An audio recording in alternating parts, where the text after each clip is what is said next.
My father was 86 years old, lying in a hospital bed that no longer looked like his own.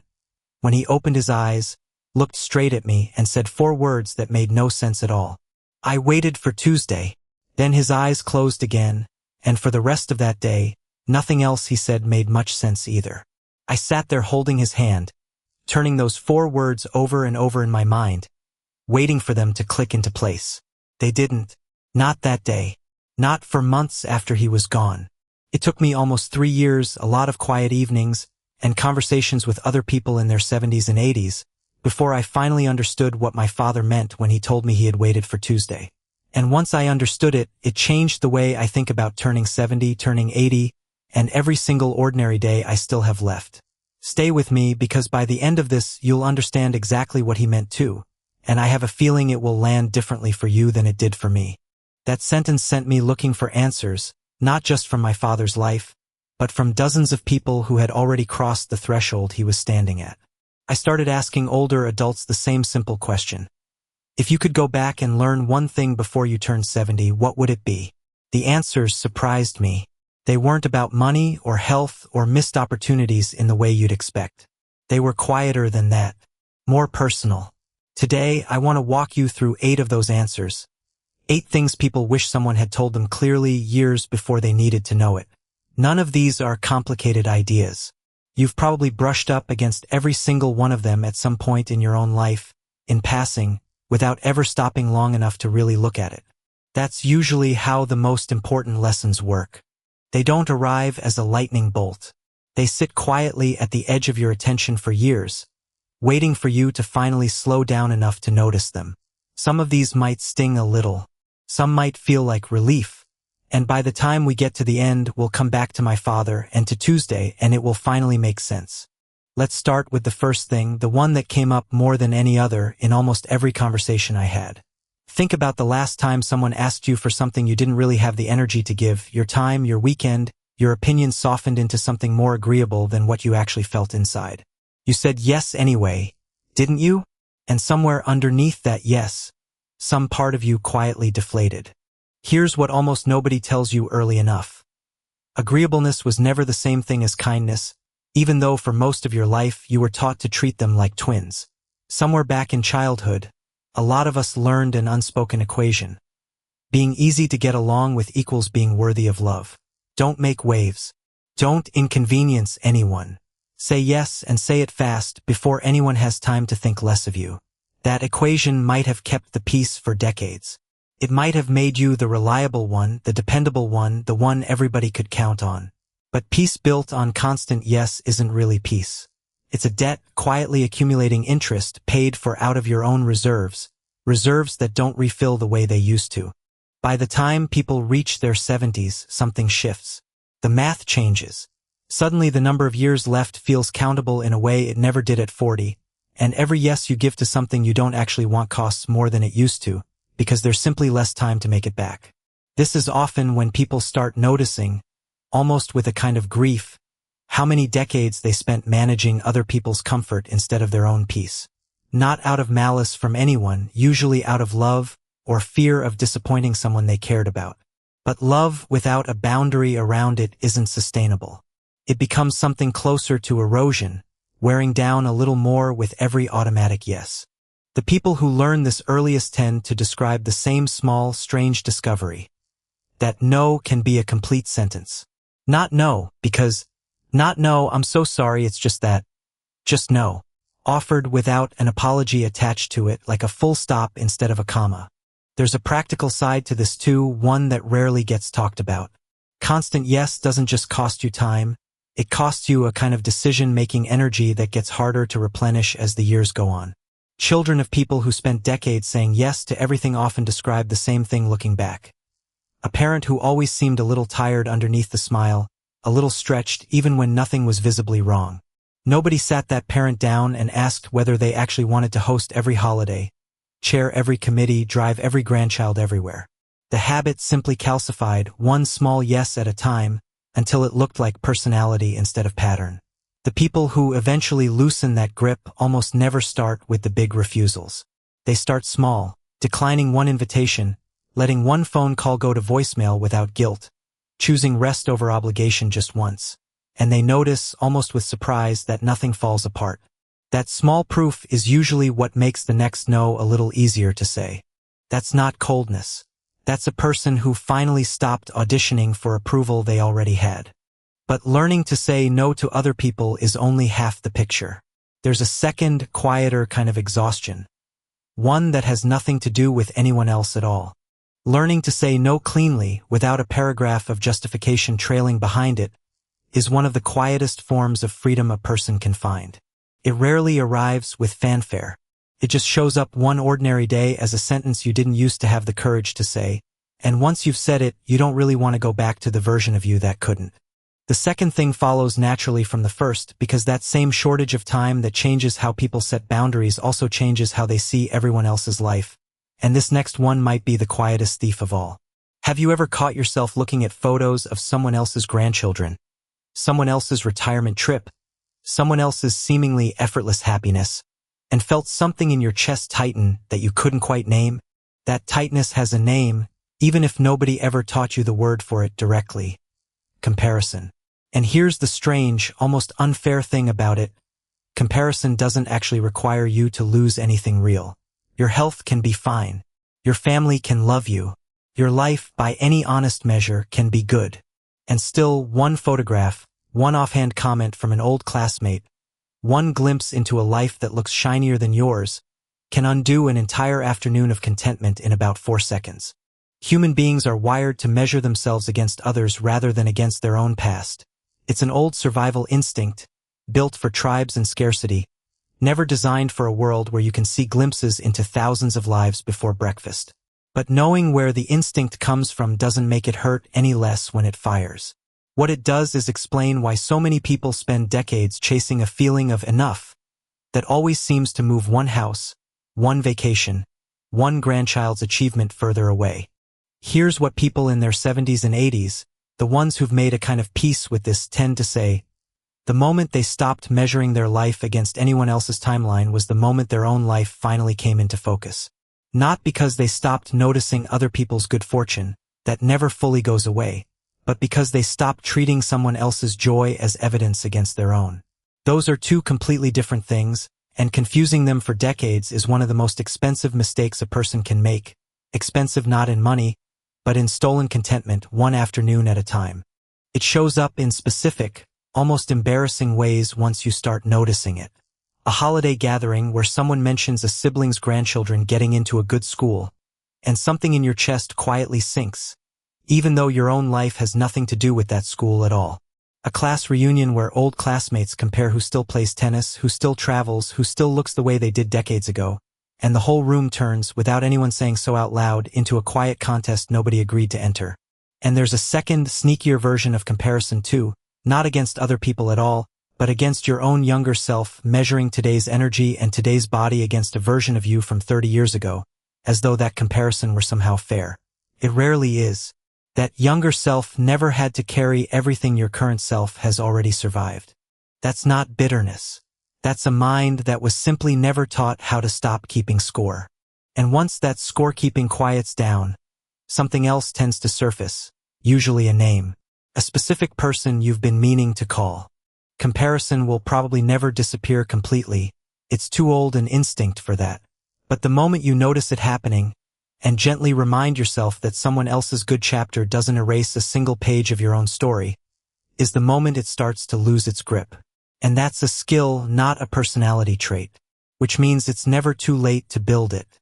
Which brings us to the third thing, and this one is about a very specific kind of regret, the kind that doesn't announce itself until it's too late to undo. There is a name in your phone right now that you've been meaning to call for weeks, maybe months. You think about them sometimes, usually right before you fall asleep, and you tell yourself you'll reach out this weekend. This weekend rarely comes. Not because you don't care, you do, deeply, or that name wouldn't keep surfacing in your mind uninvited. It doesn't come because somewhere along the way, you started believing there would always be another weekend. That belief is so quiet, so reasonable sounding, that almost nobody notices they're operating on it until someone they were meaning to call is suddenly gone, and the call becomes permanently, irreversibly impossible. This is one of the cruelest tricks of a long life. The more time you've had, the more your mind assumes you'll keep having it, in the exact same steady supply. An old friend from your 20s, a cousin you used to be close with, a neighbor who moved away. These relationships don't usually end in a dramatic falling out. They end in postponement. In soon. In good intentions that quietly expire. People who've lived long enough to lose someone they meant to call will often tell you the same thing, almost word for word. It wasn't the big, dramatic goodbyes that haunted them. It was the ordinary Tuesday they didn't pick up the phone, thinking there would be another Tuesday just like it. And there usually is until, without warning, there isn't. This isn't about guilt. Guilt is a heavy, useless thing to carry, and dwelling on missed calls from years ago won't give any of them back. This is about the calls still available to you right now, today, this week.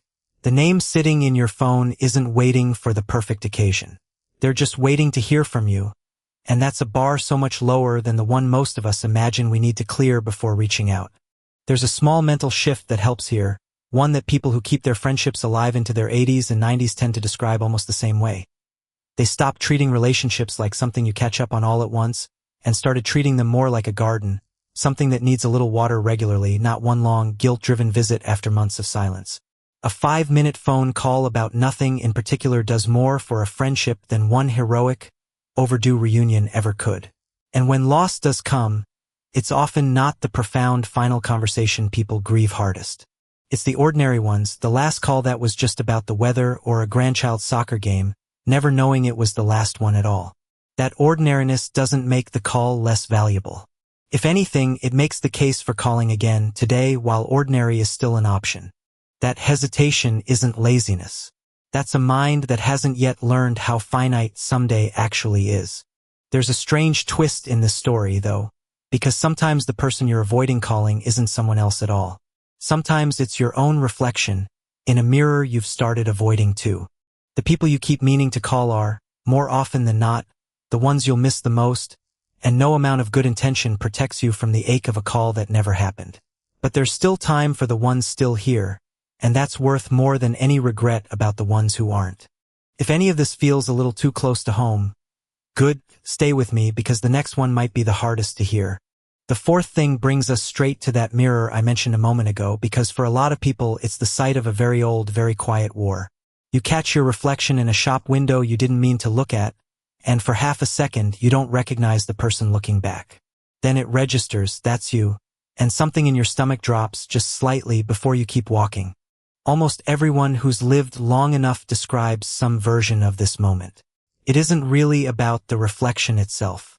It's about the gap between the person you still feel like inside, curious, capable, sometimes even a little mischievous, and the outward evidence that time has clearly been busy while you weren't watching.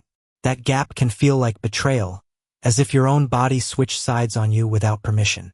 Here's the thing almost nobody says out loud, though: treating your body as an opponent to be fought, managed, or apologized for is exhausting in a way that has nothing to do with age and everything to do with the war itself.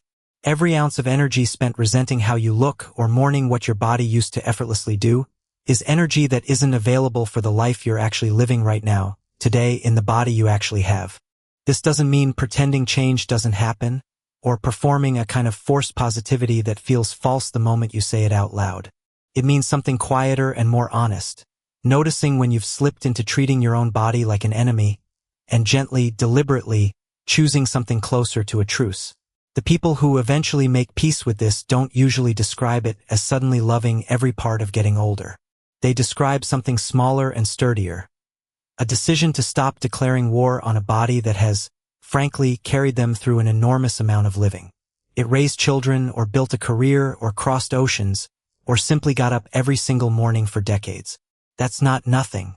That's not something to only ever criticize in a mirror. Part of what makes this so hard is that almost every message aimed at you for the last several decades, in magazines, in advertisements, in casual comments from well-meaning people, quietly equated youth with worth, as though a younger face were automatically a more valuable one. Nobody ever formally taught you that standard.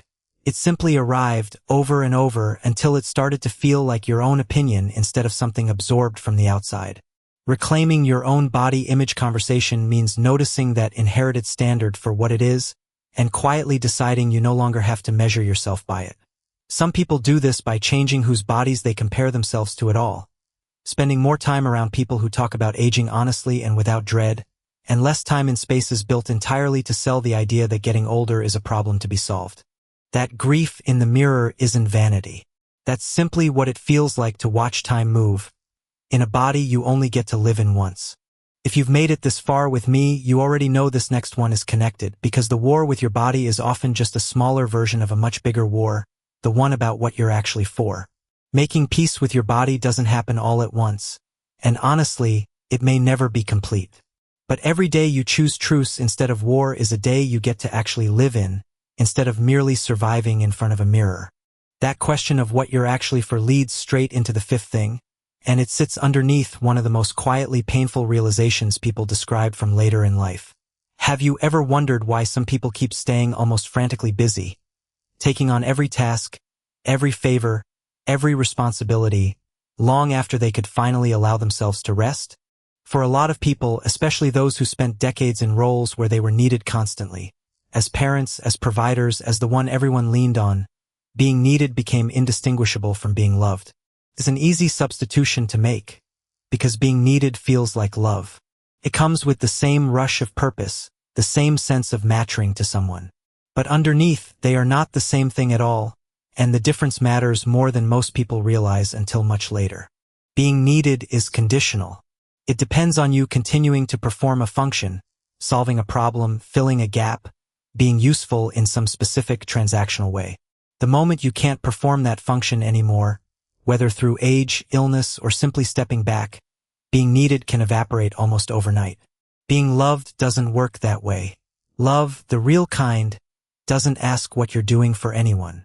It's there whether you're useful or not, whether you're capable or resting, whether you're the one giving help or, for once, the one receiving it. This is a hard realization for people who spent a lifetime earning their place through usefulness, because slowing down can start to feel like disappearing. If nobody needs you to fix anything anymore, who are you? But this is exactly the question worth sitting with, because the answer usually reveals something people wish they'd understood decades earlier.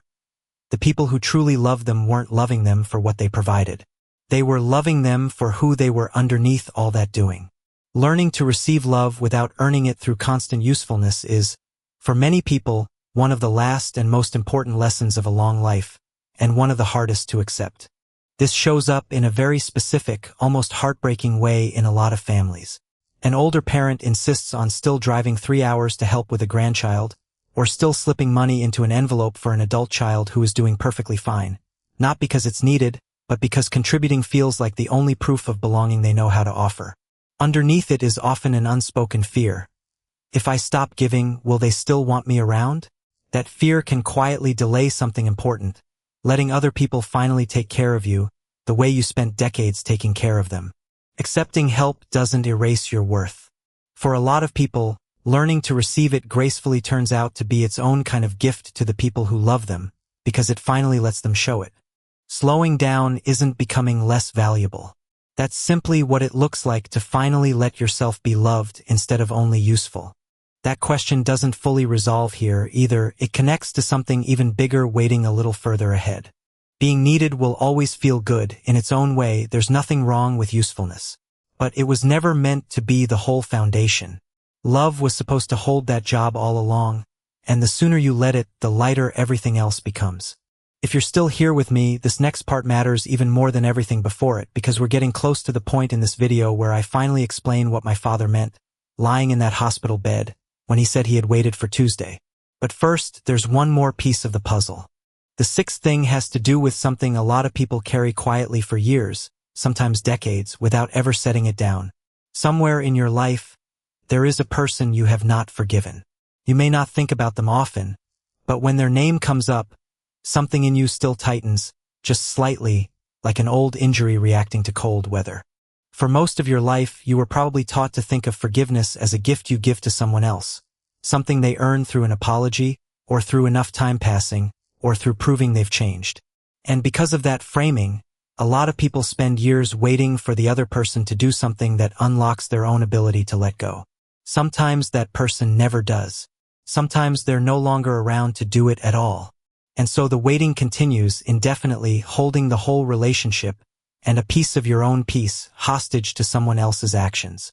Here's what so many people wish they'd understood decades sooner. Forgiveness was never really a transaction with the other person at all. It was always, quietly, a transaction with yourself. Holding on to resentment doesn't punish the person who hurt you nearly as effectively as it punishes you, because they are very likely living their life largely unaffected by your anger, while you carry it into every ordinary Tuesday, every family gathering, every quiet moment when your mind wanders back to what happened. This doesn't mean pretending the hurt wasn't real, or rushing to reconcile with someone who is still actively harmful to you. Forgiveness and reconciliation are not the same thing, and confusing them keeps a lot of people stuck, afraid that letting go of resentment means letting a harmful person back into their life. But forgiveness, at its core, is simply the decision to stop carrying a weight that was never yours to carry in the first place.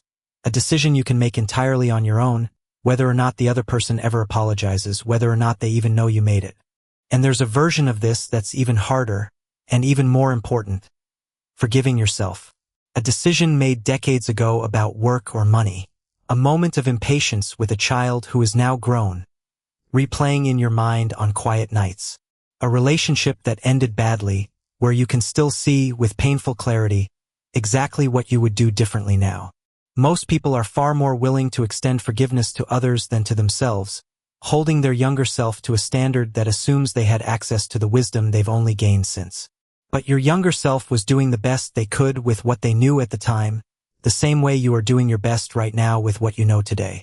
That's not an excuse. It's simply the truth, and it's usually the last weight people learn to set down, often the heaviest one of all. That relief isn't about excusing what happened. That's simply what it feels like to finally put something heavy down. And once that weight is down, people describe something unexpected happening. They start noticing how many good, ordinary days they'd been missing while they were busy carrying it. Forgiveness rarely arrives as a single dramatic moment. It's usually quieter than that. A gradual loosening of a grip you'd held so long you forgot your hand could open. But once it does, most people say the same thing. They wish they'd opened their hand years sooner. We're almost to the part one promised you, the part about Tuesday. But first, one more moment worth sitting with. There's a line that a woman named Eleanor, 81 years old, shared with me during one of these conversations. Something her own mother used to say to her, long before Eleanor understood what it meant. She said, "Don't wait for the big Tuesday. Most of your life happens on the small ones." Eleanor told me she didn't understand that sentence at 20. She didn't fully understand it at 50 either.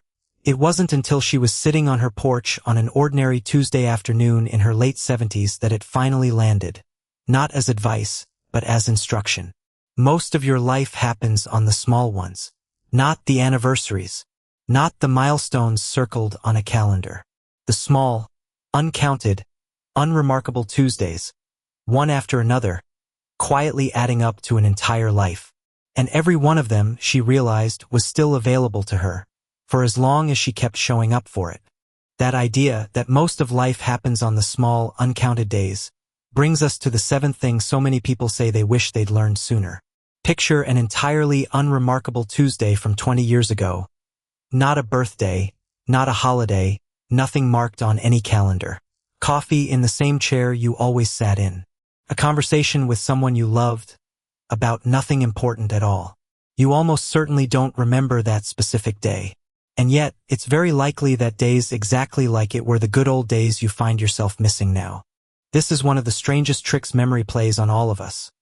We tend to store the big, marked occasions, the weddings, the graduations, the milestone birthdays, as the meaningful ones, while the thousands of small, ordinary days quietly slip past, uncatalogued, treated as filler between the events that mattered. But when people in their 70s and 80s are asked what they actually miss, it's almost never the big occasions. It's the small ones. An afternoon with nowhere to be. The problem is, ordinary days don't announce themselves as precious while you're living inside them. They just feel like Tuesday. There's no signal, no swell of music, no sense of occasion to tell you, pay attention. This is one of the ones you'll miss. That signal only arrives in hindsight, usually decades later, when the ordinary version of a life you used to have is no longer available to you in the same form. This doesn't mean living in constant, exhausting awareness that every moment could be your last. That's not sustainable, and it's not really the point. It means something gentler. Occasionally, deliberately, noticing an unremarkable moment while you're inside it. The specific sound of a grandchild in another room. The particular quality of light on a normal afternoon. A conversation with someone you love about absolutely nothing important. These are not consolation prizes for a life without big events. For most people, once they're honest about it, these small, uncounted moments were the actual substance of a good life all along.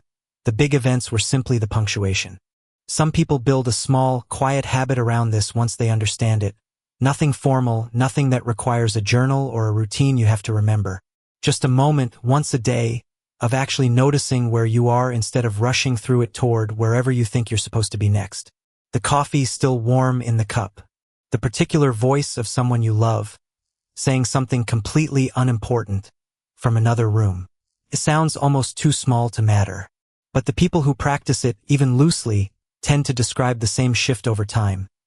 Ordinary days start to feel less like waiting rooms between events, and more like the actual life they were always looking for. Missing an ordinary Tuesday isn't sentimentality. That's your own life quietly telling you what actually mattered. And this brings us, finally, close to the very last thing, the one that ties every piece of this together, including my father's 4 strange words. The good old days were rarely the days everyone circled on a calendar. More often, they were the plain, unremarkable ones, lived without any awareness of how much they'd eventually be worth. Which means, if you're paying attention, today might already be one of them. And that brings us, finally, to the 8th and last thing. Have you ever lain awake wondering whether you'll be remembered? Not just by your family, but in some larger, more permanent way, whether your life will have left a mark big enough to outlast you. This worry tends to intensify with age, not because people become more vain, but because time starts to feel finite in a way it simply didn't before, and finiteness has a way of making people ask bigger questions about what all of it added up to. Somewhere along the way, many of us absorbed a quiet, unspoken standard for what counts as a meaningful life, something closer to fame or achievement, or being remembered widely by many people for a long time. Measured against that standard, almost everyone falls short, because almost nobody actually gets remembered by strangers for generations. That's not a personal failure. That's simply how memory and time work for the vast majority of human beings who have ever lived. But here's what people who've made peace with this tend to say, usually with a kind of quiet relief rather than resignation. The standard itself was wrong from the start. Being remembered by everyone was never actually the point. Being unforgettable to a handful of people, one child, one grandchild, one friend who still tells a story about you decades later, one person whose life was shaped, even slightly, by knowing you, that's not a smaller version of a meaningful life. For most people, once they're honest with themselves, it's the entire meaningful life in full. You don't need a monument.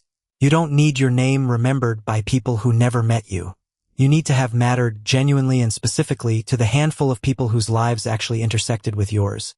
And if you're loved, even by a small number of people, in a real and specific way, you have almost certainly already met that bar, whether or not you've noticed. A lot of people quietly measure their legacy against a kind of imaginary resume, accomplishments, titles, things that could be listed in an obituary column. But ask almost anyone about the person who shaped them most, and they rarely name someone from that list.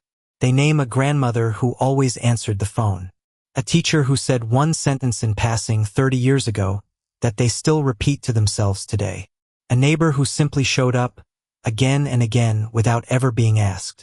None of those people set out to build a legacy. They just kept showing up for the specific people in front of them, and it turned out that was the whole thing all along. Wanting to matter isn't vanity.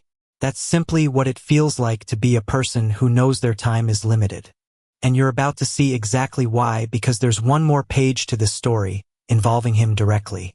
You were never required to be remembered by the whole world. You only ever needed to be unforgettable to the people who actually knew you. And if that's already true, even for one person, you have already done the one thing that was ever really being asked of you. So, back to my father and back to Tuesday. For the last few years of his life, my father had a standing appointment every single Tuesday afternoon. Nothing formal, nothing anyone would have called important. He would sit on his porch and wait for a phone call from an old friend of his, a man he'd known since they were both 19 years old. Most Tuesdays, the call came. Some Tuesdays, it didn't. His friend was old too, and life got in the